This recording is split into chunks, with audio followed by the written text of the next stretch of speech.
Quiet, please. Quiet, please.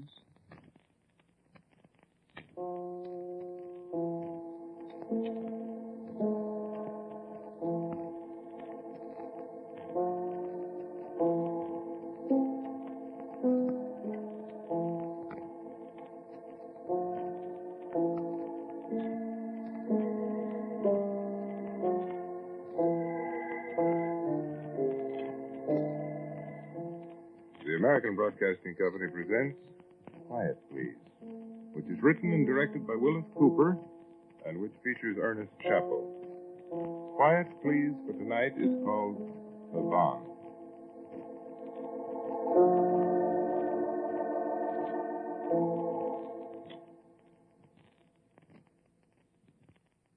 You would think that a man going home after more than half a year here in a little town in France would be happy.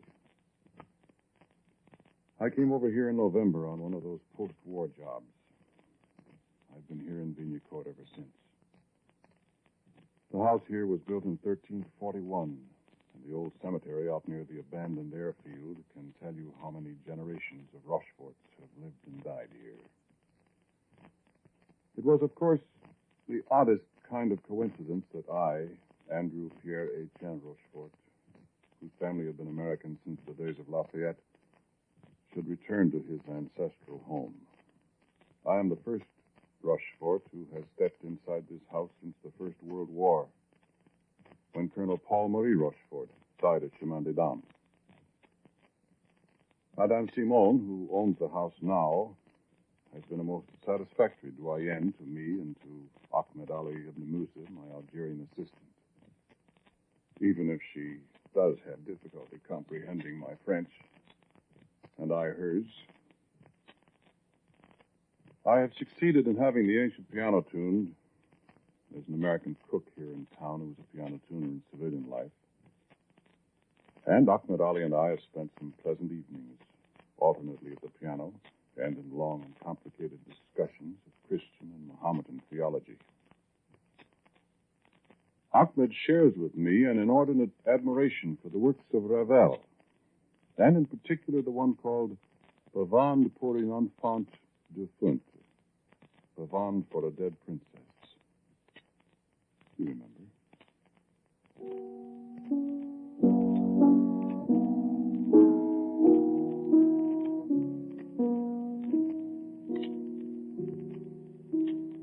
I remember that this night we'd been talking about the curious quality of fatalism that colors the whole life of the Mohammedan. It's all prescribed for us, the prophet said, before we're born, you see. But you do admit that individuals can alter the patterns of their own lives and of others, don't you, Ahmed? We only think we alter them, Andrew. Whatever we may do is merely bringing to life the cosmic play script that is already written for us. We're bound by the script as actors are. As a matter of fact, we are actors, playing parts in a drama. Or a comedy. Yes, or a comedy. But we've never rehearsed. It unfolds for us, minute by minute, hour by hour, day by day. Yeah, it's reducing life to a pretty uninteresting formula, Ahmed. Oh, no, by all means, no. On the contrary, I find it provides me, at least, with a consuming curiosity to see what's on the next page. Well, it certainly simplifies things, doesn't it? It occasionally provides a surprise. Such as the fact that I'm not going to play the Pavane again for you tonight. What is written is written. In that case, I'll just cross up the prophet and play it for you then.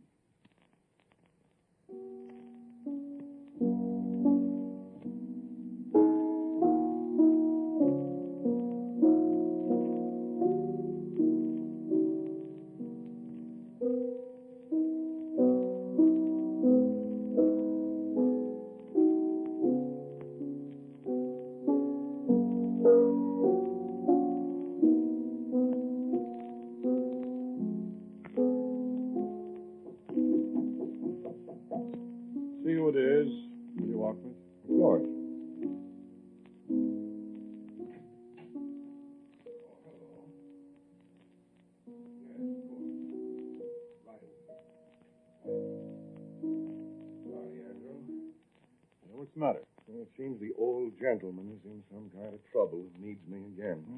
Can't he get through one evening without calling for help? I'm sorry. I'll really have to go, you know. Well, all right. See you in the morning, then. Right. Good night. Ahmed. Was that written too? Turn out the lights, will you, Ahmed? Thanks.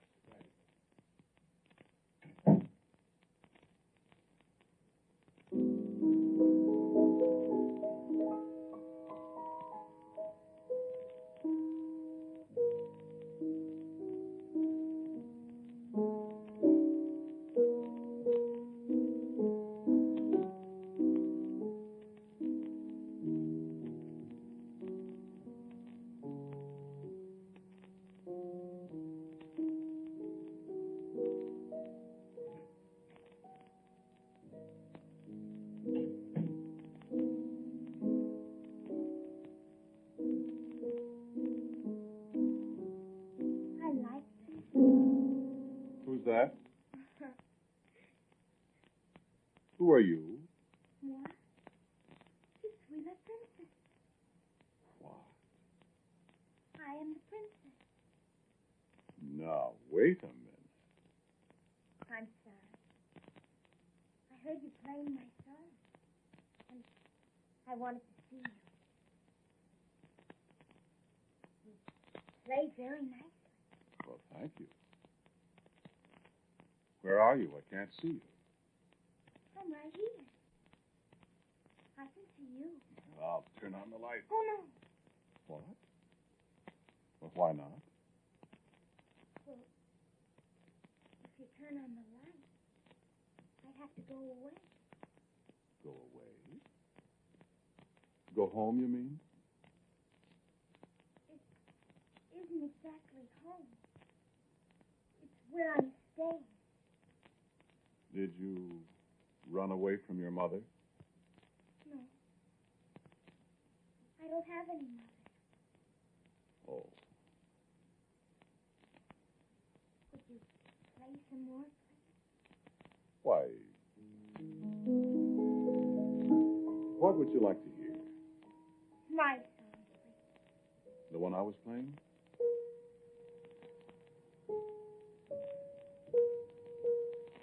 Yes, please. Why do you call it your song? Because I'm the princess. I think. You have a name, though. Oh, yes. Joan. In French, it's Jean. That's a very pretty name. Yes. Please play. All right.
There now.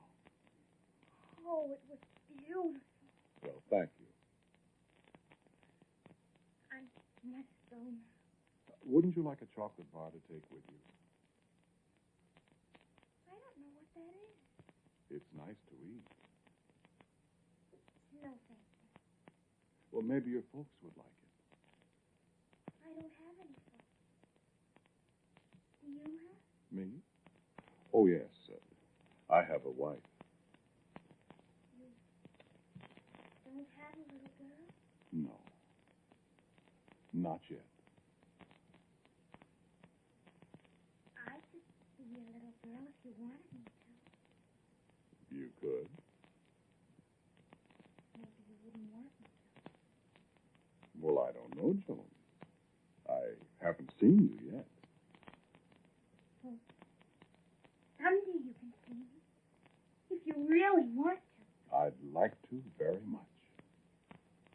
But now I have to go. Would you like me to go with you? It's awfully dark out.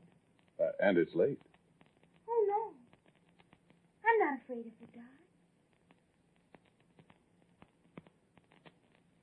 I will kiss you now. In the dark, I felt the touch of the child's lips on my forehead. And I was conscious of a sweetness and a sadness that was almost a physical blow. And she spoke again in the darkness. Oh, what? I called to her. Joan, wait. Wait, child. Play my song some other night and I'll come back. And then the door closed, and I was alone. I sat for a long time in the dark, thinking of what the war had done to so many thousands of children. Nameless, homeless, hopeless. And it was a long time before I began suddenly to wonder. This little girl, this little princess spoke English. Where did she learn that? And where did she learn the name of the song? Why was she afraid of the light? And I smiled to myself as I thought vaguely of a little girl ghost. But my dreams when I'd gone to bed in the dark were of a little girl who skipped by my side and called me father, but who faded into nothingness when I reached for her hand.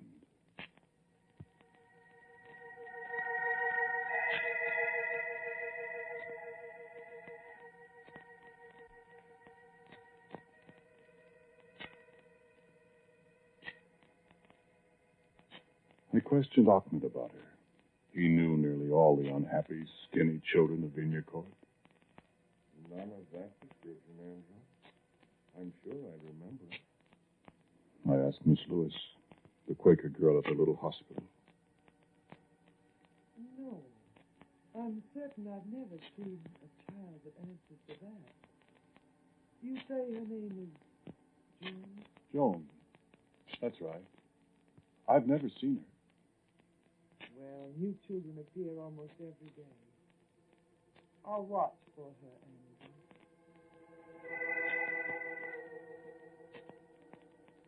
Andrew. I watched the children of the town from my office window. I found myself paying only half-hearted attention to the ponderous trivialities the town dignitaries brought to my desk. I found myself listening for a certain voice in the clamor of children playing somberly in the street. You will pardon me, I am sure. I've always considered myself a practical, down-to-earth person. And I wish you to consider the effect such an occurrence has upon such a man. You can understand, I am sure, that I was forced to two almost inescapable conclusions. The first, that I had seen a ghost, I discarded at once. Almost at once. The second, that I had had an extraordinarily vivid dream. This conclusion I accepted. But Ahmed, I'm not so sure you're right, Andrew. There's a way, you know, to make sure. I had almost forgotten that. Play my song some other night and I'll come back.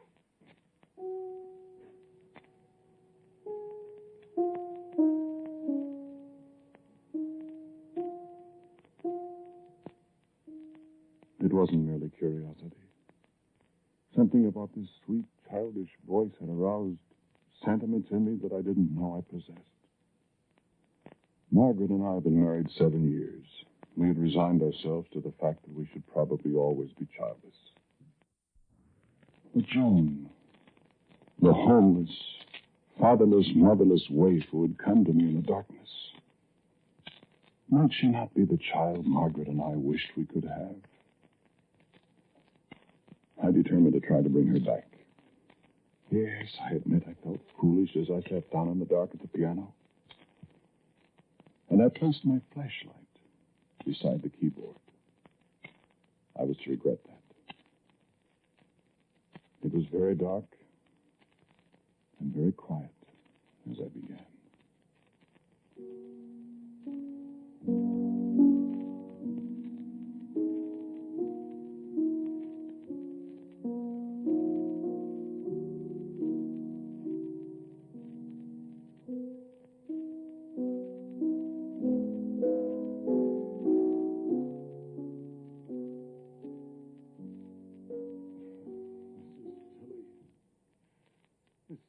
Nonsense won't bring her.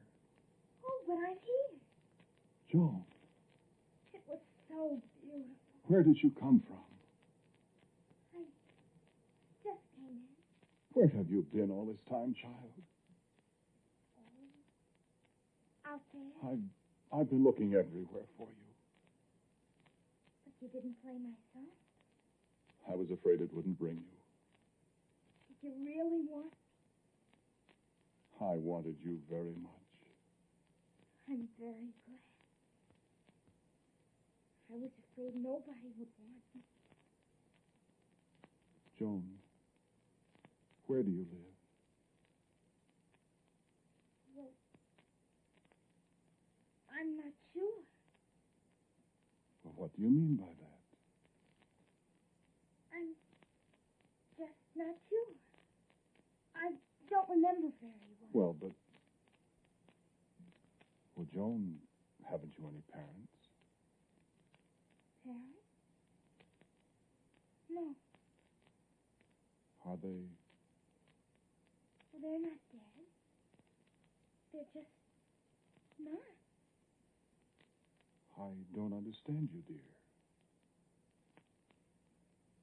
Why did you call me dear? Well, Is it because you love me? why, Is it? Do you love me? yes, Joan. Do you have a little girl of your own? No.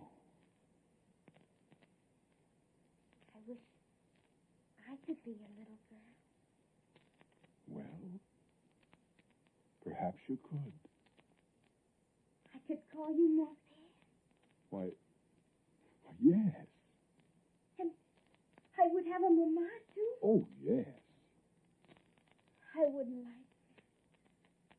Oh, I would like it very much. Shall I turn on the lights now so we can see each other? No. You couldn't see me if you turned on the light. Are you afraid I'm not pretty? I'm sure you're pretty.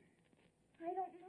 You'd have blue eyes and dark hair, Yes. and you'd have a pretty little snub nose. With freckles? With freckles. Is that the way you want me? Exactly. Would my mama love me, too? As much as I do, darling. You might not love me if you knew all about me. Oh, yes, I would. I would love you and Mama very much. All my life I would love you. Then it's settled. Now, let's have a look at you, shall we? I picked up my flashlight and pressed the switch. I called, Joan! Joan! But there was no answer. I sprang up and flicked the wall switch. The bare bulb hanging from the ceiling threw every object in the room into bright relief. I was alone. And as I stood there, dazed in the sudden brightness, I heard a small sound.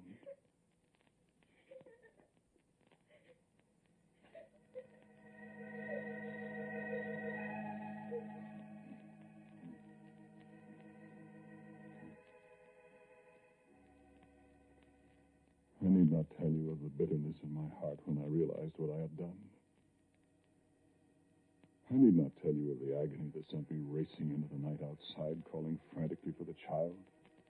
I needn't tell you of the doubt and wonder, and the wild thoughts that clutched at me. Was it a dream? It couldn't have been a dream. Was it a ghost I had seen? I couldn't bring myself to believe that. And yet, I took leave of absence. Hockman and I and Miss Lewis searched every corner of the town. We took long trips into the country, delved into ancient, deserted houses, questioned hundreds of people. There is another single place to look, Andrew. It was a dream, Andrew. But I knew it couldn't have been a dream. And though my friends tried their best to dissuade me, I could not give up my search. Night after night, I sat at the piano. But never the sound of a softly opening door, never anything but silence and solitude and an overpowering sense of guilt. And I fell ill. Hockman and Miss Lewis were with me a great deal, Can you drink this, Andrew? watching me, nursing me, stilling my delirium. Take it easy, old boy. At last the fever passed, and I opened my eyes to the same dingy, ancient room in the house of my forefathers. Then, lying alone in my bed at night,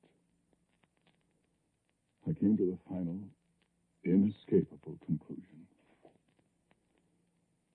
Joan did not exist. Joan had lived in this house in some other time. Joan did not exist. This was a haunted house. And I remember how I wept alone in the dark one night, thinking how I had banished her from me forever. I whispered her name in the darkness.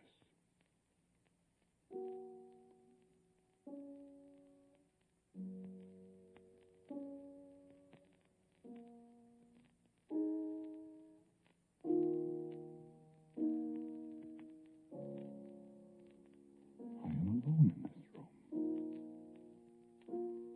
There can be nobody at that piano. I listen again.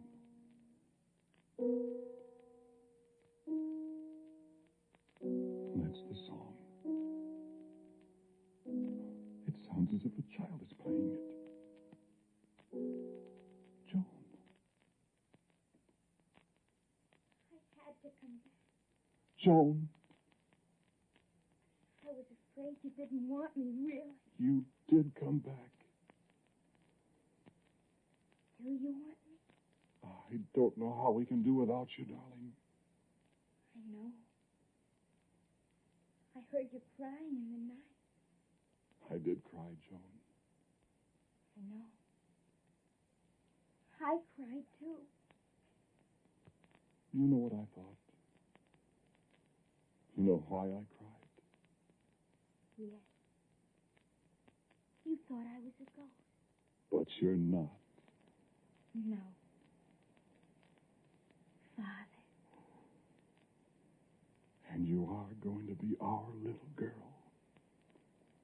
You're sure you want me? More than anything else in the world. Would you swear it? Yes. No matter what happens? No matter what happens.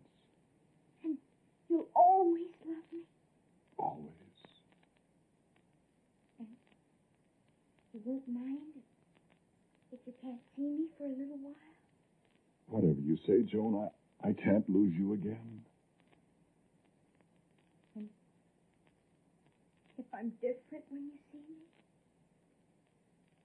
How old are you, Joan? Why,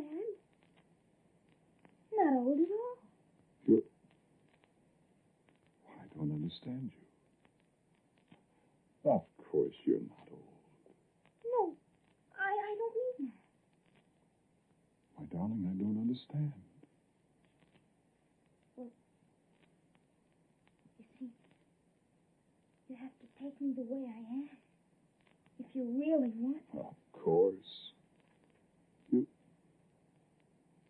sound like a grown-up when you said that. I know what is written. Joan. Then you take me for your very own, no matter what happens. And I spoke with all the deep sincerity of a man entering into a solemn compact involving the lives of three people. I do, Joan. I will love you as long as I live. Now turn on the lights and let me see my little girl. No, Why not, darling? because if you turn on the light, you can't see me. But why can't I? Why? Because I'm not born yet, you see. Joan, But I will be. I'll be your really, truly own little girl. is this true, child? Yes. It's true. Now I can tell you the rest of it. The rest? What? You said I would be your little girl. No matter what happened. Yes. I meant it. You have to mean it. You said it. I couldn't tell you before. Tell me what? Darling, what? Oh, Father, I loved you so much, and I deceived you. I wanted you to be my father. Well, what is it? Child, what is it? I'll be your little girl. But not for so very long. Why, what do you mean by that? It is written, Father. I have to die when I'm 8 years old.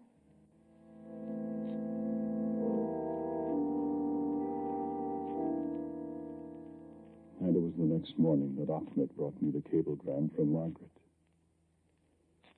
He read it to me. Our daughter, born this morning, 7 o'clock. 7 pounds, dark-haired, blue-eyed loveliness. How do you like Joan for a name? Love, Margaret.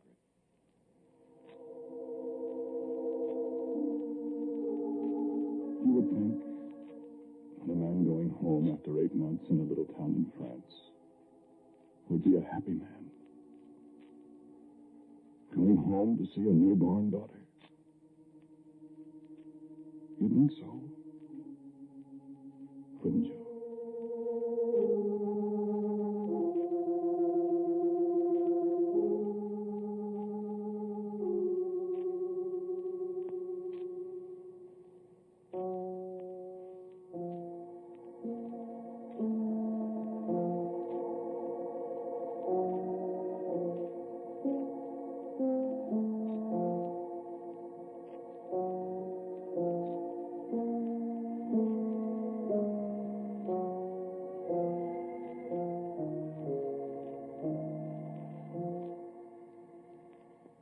The title of tonight's Quiet Please story is Pavane. It was written and directed by Willis Cooper. And the man who spoke to you was Ernest Chappell. And Joan Laser played Joan. Donald Briggs was Ahmed Ali. And Ann Seymour was Miss Lewis. Albert Berman played the music for Quiet Please. Now for a word about next week, here is our writer-director, Willis Cooper.